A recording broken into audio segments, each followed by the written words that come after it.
ہر عبادت کے لیے وقت مقرر ہے. اب 5 وقت کی نماز ہے، اس کے لیے وقت مقرر ہے. تہجد کی نماز کا وقت صبح صادق سے پہلے، فجر کی نماز کا وقت صبح کے وقت، ظہر کی نماز کا وقت سورج کا سایہ ڈھلتے ہی نماز ظہر ادا کی جاتی ہے، اور عصر کی نماز سورج غروب ہونے سے پہلے ادا پڑھی جاتی ہے، اور مغرب کی نماز سورج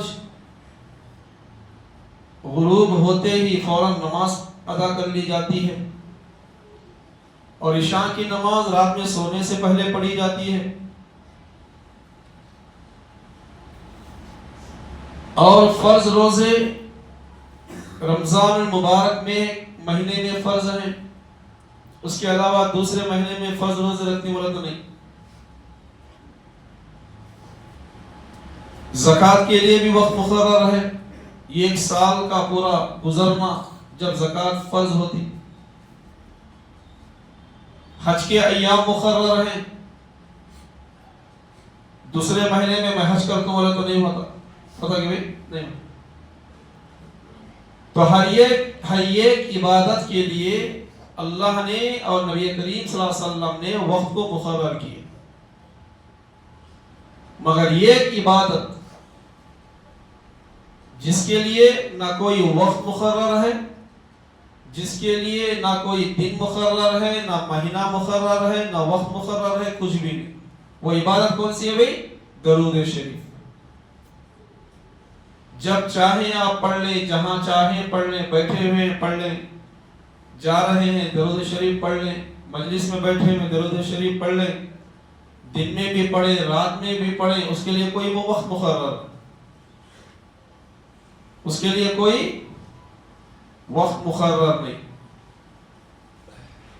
اللہ رب العالمین نے قرآن مجید میں کئی عبادتوں کا ذکر فرمایا.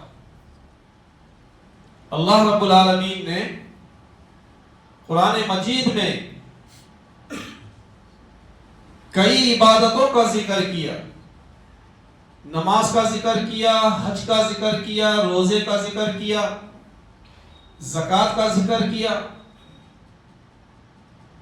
میرے بھائی اور دوستو بزرگوں، جب اللہ رب العالمین نے نماز کا ذکر کیا قرآن میں، روزوں کا ذکر کیا قرآن میں، زکوٰۃ کا ذکر کیا قرآن میں، حج کا ذکر کیا قرآن میں، اسی قرآن مجید میں اللہ رب العالمین نے تاجدار مدینہ حضرت محمد مصطفیٰ صلی اللہ علیہ وسلم پر درود شریف پڑھنے کا بھی ذکر فرمایا. اللہ نے بڑے پیارے انداز میں فرمایا، ان اللہ وملائکتہ یصلون علی النبی، بے شک اللہ اور اس کے فرشتے حضور نبی کریم صلی اللہ علیہ وسلم پر درود یعنی سلام بھیجتے ہیں. یا ایھا الذین آمنو، اے ایمان والو تم بھی حضور علیہ السلام پر درود و سلام بھیجا کرو، درود پڑھا کرو. حضور علیہ السلام نے فرمایا جب جمعہ کا دن آ جائے تو مجھ پر کثرت کے ساتھ زیادہ سے زیادہ مجھ پر درود شریف پڑھ کر بھیجا کرو. صحابہ بیٹھے ہوئے ہیں، صحابہ نے عرض کیا یا رسول اللہ صلی اللہ علیہ وسلم، کیا وصال کے بعد بھی آپ جب دنیا سے پردہ فرمائیں گے، آپ جب دنیا سے چلے جائیں گے، کیا جب بھی؟ پیارے آقا نے فرمایا ہاں، میرے وصال کے بعد بھی مجھ پر درود شریف پڑھ کر بھیجا کرو، اس لیے کہ ہر جمعہ کے دن آپ جو درود پڑھتے ہیں وہ فرشتوں کے ذریعے مجھ تک پہنچا دیا جاتا ہے. اس لیے کثرت کے ساتھ زیادہ سے زیادہ ہم درود شریف پڑھا کر. حضرت موسیٰ علیہ السلام کو اللہ رب العالمین نے درود شریف پڑھنے کا حکم دیا.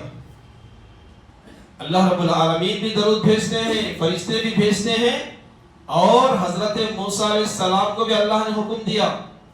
اللہ نے وحی نازل کی، فرمایا کہ اے موسیٰ اے موسیٰ اگر میں آپ کے زبان پر آپ کے کلام سے آپ کے دل پر آپ کے خیالات سے اور آپ کے نگاہوں کے بصارت سے اور آپ کے جو کان ہیں اس کے قوت سماعت سے آپ کے جسم کے روح سے اگر میں زیادہ قریب آپ کے رہوں تو حضور نبی کریم صلی اللہ علیہ وسلم پر درود شریف بھیجا کرو۔ حضرت ابو ہریرہ رضی اللہ عنہ فرماتے ہیں کہ حضور نبی کریم صلی اللہ علیہ وسلم نے فرمایا، حضور علیہ السلام فرماتے ہیں جب کوئی شخص میرے قبر کے پاس کھڑے ہو کر مجھ کو سلام کرتا ہے، یعنی مجھ کو سلام بھیجتا ہے، درود بھیجتا ہے، تو پیارے آقا نے فرمایا میں خود اس کے سلام کا جواب سنتا ہوں اور میں خود اس کا جواب بھی دیتا ہوں۔ کیا پیارے الفاظ ہیں حضور کے۔ اگر کوئی میرے قریب قبر کے قریب آ کر مجھے سلام کرتا ہے، درود پڑھتا ہے، میں خود سنتا ہوں اور میں اس کا جواب بھی، سلام کا جواب بھی دیتا ہوں۔ پھر پیارے آقا نے فرمایا اگر کوئی شخص دور سے اگر مجھ پر درود بھیجتا ہے، سلام پڑھتا ہے، تو میں فرشتوں کے ذریعے اس کو جو سلام کا جواب پہنچا دیا جاتا ہے۔ ہم یہ درود شریف کی عبادت کو ہم معمولی نہ سمجھیں، معمولی سمجھ گئے ہم لوگ، درود شریف ہے نہیں، ہم لوگ معمولی سمجھ گئے اسے۔ میرے بھائی یہ عبادت کوئی معمولی نہیں۔ پیارے آقا نے کیا فرمایا، حضور علیہ السلام نے کیا فرمایا، جو شخص دنیا میں مجھ پر درود شریف پڑھنا بھول گیا وہ جنت کا راستہ بھول گیا۔ حضور کے الفاظ۔ ہمیں جو بھی درود پڑھنا ہے، پڑھنے سے نہیں آ رہا صلی اللہ علیہ وسلم، سب سے چھوٹا درود شریف، لمبا درود پڑھنے نہیں آ رہا ہم۔ اللہم صلی علی سیدنا شفیعنا حبیبنا مولانا محمد وعلی آل سیدنا محمد وبارک وسلم۔ حضرت اتنا لمبا ہے نا، حضرت درود شریف پڑھنے نہیں آتا۔ درود ابراہیم ہے اللہم صلی علی محمد وعلی آل محمد کما صلیت علی ابراہیم وعلی آل ابراہیم انکا حمید مجید۔ اللہم بارک علی محمد وعلی آل محمد کما بارکت علی ابراہیم وعلی آل ابراہیم انکا حمید مجید۔ جو بھی ہمیں درود شریف پڑھنے آتا ہو ہم پڑھیں، نہیں پڑھنے آتا صلی اللہ علیہ وسلم پڑھ لیا کر۔ یہ بھی درود شریف میں شامل ہے، یہ بھی درود شریف میں شامل ہے۔ بہرحال درود شریف پڑھیں، درود شریف کیا کریں؟ پڑھیں۔ حضرت سفیان ثوری رحمت اللہ علیہ، بہت بڑے اللہ کے ولی گزرے، حضرت سفیان ثوری رحمت اللہ علیہ ایک مرتبہ حج کے ارادے سے نکلے، حج کو گئے، کعبے کا طواف کر رہے۔ حضرت سفیان ثوری رحمت اللہ علیہ کعبے کا طواف کر رہے، کعبے کا طواف کر رہے، کرتے کرتے دیکھا ایک نوجوان کو، دیکھا کہ وہ نوجوان کعبے کا طواف کرتے ہوئے تسبیح و تہلیل پڑھنا ہو، سبحان اللہ الحمدللہ پڑھنا، وہ نوجوان کیا کر رہے؟ تسبیح پڑھنے کے بجائے ہر قدم پر درود شریف پڑھ رہے، ہر قدم پر درود، ہر قدم پر درود۔ پورے کعبے کے 7 چکر نوجوان لگائے، 7 چکروں میں ہر قدم پر درود شریف۔ جب عمرہ ادا ہو گیا تو حضرت سفیان ثوری رحمت اللہ علیہ نے اس نوجوان سے پوچھا کہ جب کعبے کا جب طواف کیا جاتا ہے تو اس میں تسبیح پڑھی جاتی ہے، تہلیل پڑھی جاتی ہے، آپ وہ پڑھنے کے بجائے ہر قدم پر درود شریف پڑھ رہی، یہ کیا معاملہ؟ تو وہ نوجوان کہنے لگا آپ کون ہیں؟ تو حضرت نے کہا کہ میں سفیان ثوری ہوں۔ جیسے ہی اس نوجوان نے نام سنا تو کہنے لگا حضرت میں نے آپ کا نام بہت سنا ہے، اللہ نے آپ کا مرتبہ اور آپ کا مقام اللہ نے بہت اونچا بنایا ہے، اگر آپ کے علاوہ اگر کوئی دوسرا شخص ہوتا تو میں اس کا جواب نہ دیتا۔ تو پھر وہ نوجوان اپنا واقعہ بیان کیا، میں حج کے ارادے سے گھر سے نکلا، میرے ساتھ میرے والد بھی تھے، میرے ابو بھی میرے ساتھ تھے، میرے والد بھی میرے ساتھ تھے، راستے میں بیمار پڑے، اتنے سخت بیمار پڑ گئے کہ ان کا انتقال ہو گیا۔ جب ان کا انتقال ہوا تو میرے باپ کا چہرہ بالکل کالا ہونا شروع ہو گیا، اتنا کالا، اتنا سیاہ ہو گیا، اتنا کالا ہو گیا کہ میں خود ڈر گیا، کہ میرے باپ کا چہرہ اتنا کالا ہو گیا۔ تو میں نے میرے باپ کے چہرے پر کپڑا اڑایا، اس کے بعد مجھے تھوڑی دیر نیند آ گئی، سو گیا۔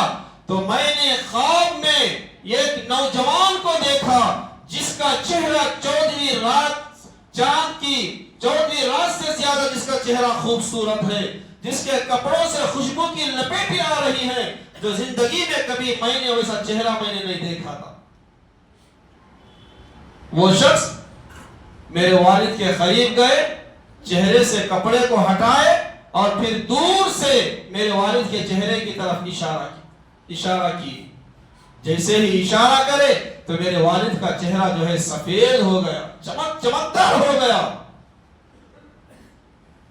جب جا رہے تھے تو میں نے ان کا دامن پکڑ کر پوچھا، آپ کون ہیں؟ تو وہ کہنے لگے کہ آپ مجھے نہیں جانتے، میں امام الانبیاء حضرت محمد مصطفیٰ صلی اللہ علیہ وسلم ہوں، میں آپ کا نبی ہوں۔ تو کہنے لگے میں کون ہوں؟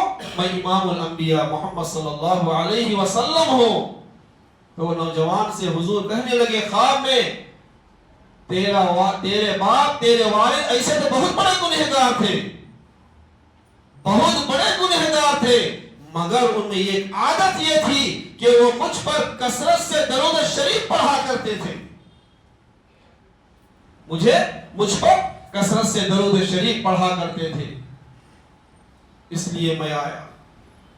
تو میرے بھائی اور دوستو، عزیز ساتھیو، دیکھو درود شریف پڑھنے کا کتنا فائدہ، نہیں بھائی میرے بھائی درود شریف پڑھا کریں۔ حضرت عبداللہ ابن مسعود رضی اللہ عنہ، ایک مرتبہ آپ نے نماز پڑھی مسجد نبوی میں، حضرت عبداللہ بن مسعود رضی اللہ عنہ نے نماز پڑھی، نماز پڑھنے کے بعد سلام پھیر کے کیا کرے؟ پہلے درود پڑھے، دعا کرنے سے پہلے درود پڑھے۔ حضرت عبداللہ بن مسعود، ان کا نام عبداللہ، نماز پڑھے، نماز کے بعد سلام پھیرے، سلام کے بعد پہلے درود پڑھے، درود پڑھ کے دعا کرنے کے واسطے ہاتھ اٹھائے۔ تو حضور علیہ السلام نے یہ پورے منظر کو حضور علیہ السلام اپنی آنکھوں سے دیکھ رہے تھے، کہنے لگے کہ اے عبداللہ، آپ نے ابھی نماز پڑھی، نماز پڑھنے کے بعد آپ نے درود پڑھا، درود کے پڑھنے کے بعد آپ نے دعا کی۔ حضور علیہ السلام نے فرمایا کہ اے عبداللہ، تم نے درود پڑھا ہے، اللہ سے جو بھی مانگو گے وہ ابھی ملے گا۔ یہ حضور کے الفاظ۔ تو میرے بھائی اور دوستو، عزیز ساتھیو، ہم جو ہے نماز کے بعد جو دعا کرتے ہیں، دعا کرنے سے پہلے ہم پہلے کیا کریں؟ درود پڑھیں، پہلے درود پڑھ کے دعا شروع کریں۔ امیر المومنین عمر فاروق رضی اللہ عنہ سے روایت ہے، حضور علیہ السلام نے فرمایا جب کوئی شخص دعا کرتا ہے تو اس کی کچھ دعا آسمان و زمین کے درمیان میں معلق رہتی ہے، یعنی اٹک جاتی ہے، جاتی نہیں، کچھ دعا، پوری نہیں، کچھ دعا کیا ہوتی ہے؟ آسمان و زمین کے درمیان میں اٹک جاتی، معلق ہو جاتی، جاتی نہیں اوپر، جب تک حضور علیہ السلام پر درود شریف نہ پڑھا جائے۔ اگر درود شریف پڑھ لیں گے تو اللہ تعالیٰ کیا کہتے ہیں؟ پوری دعا کو اللہ قبول کر لیتے ہیں۔ جب بھی حضور کا نام آئے صلی اللہ علیہ وسلم، آہستہ سے بول لیا کر، سلو بول لیا کر، آہستہ سے بول لیا کر، صلی اللہ علیہ وسلم بول لیا کر۔ موسیٰ علیہ السلام کا زمانہ، بصرہ میں ایک فاحشہ عورت انتقال ہو گیا، کچرے میں، جہاں پہ کچرا پھینکا جاتا نہیں، وہاں لے جا کے پھینک دے اسے، وہ عورت کو، بدکار عورت کو لے جا کے کیا کرے؟ وہ عورت کو پھینک دے۔ حضرت موسیٰ علیہ السلام کوہ طور پہ گئے ملنے کے واسطے، کسی اللہ کو ملنے کے واسطے کوہ طور پہ موسیٰ علیہ السلام گئے۔ جیسے ہی گئے اللہ نے فرمایا کہ اے موسیٰ پہلے فلاں جگہ جاؤ، یہ ایک عورت جس کا انتقال ہو گیا کچرے دان میں اسے پھینکا گیا ہے، پہلے جاؤ اسے اٹھاؤ اور اسے اچھی طریقے سے غسل دینے لگاؤ، کفن پہناؤ اور آپ نماز جنازہ پڑھاؤ، پھر ادب احترام کے ساتھ اسے دفن کرو۔ بات میں کریں گے، موسیٰ علیہ السلام کو اللہ نے فرمایا میری اور آپ کی بات بعد میں ہوگی، پہلے جاؤ اسے اٹھاؤ۔ کیوں؟ موسیٰ علیہ السلام نے پوچھا کیوں؟ تو میرے بھائی اور دوستو عزیز ساتھیو، اللہ نے کہا کہ اے موسیٰ وہ جو بدکار عورت جو لوگوں کے نگاہوں میں بدکار ہے مگر میری نگاہ میں وہ میرے لیے محبوب بنتی ہے وہ۔ تو میرے بھائی اور دوستو عزیز ساتھیو، دیکھو دلوں کے حالتوں کو اللہ جاننے والا ہے۔ دعا کریں اللہ تعالیٰ